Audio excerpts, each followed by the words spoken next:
ಸಂವಿಧಾನ ಶಿಲ್ಪಿ ಡಾಕ್ಟರ್ ಬಾಬಾ ಸಾಹೇಬ್ ಅಂಬೇಡ್ಕರ್ ಅವರಿಗೆ, ಸಂವಿಧಾನ ಶಿಲ್ಪಿ ಡಾಕ್ಟರ್ ಬಾಬಾ ಸಾಹೇಬ್ ಅಂಬೇಡ್ಕರ್ ಅವರಿಗೆ, बोलो भीम भगवान की, बोलो बुद्ध भगवान की।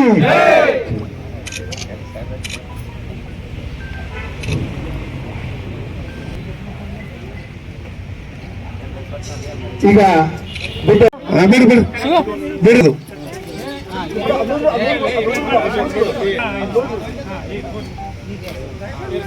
ఇది చెప్పు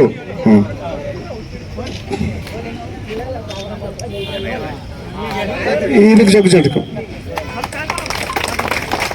ಬೋಧಿಸತ್ವ ಡಾಕ್ಟರ್ ಬಾಬಾ ಸಾಹೇಬ್ ಅಂಬೇಡ್ಕರ್ ಅವರಿಗೆ, बोलो भीम भगवान की, बोलो बुद्ध भगवान की।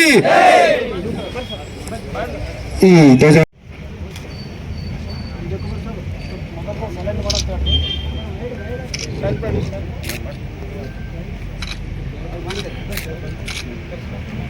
ವಿಜಯಕುಮಾರ್ ಸರ್ ಅವರ ಆ ದಿನದಲ್ಲಿ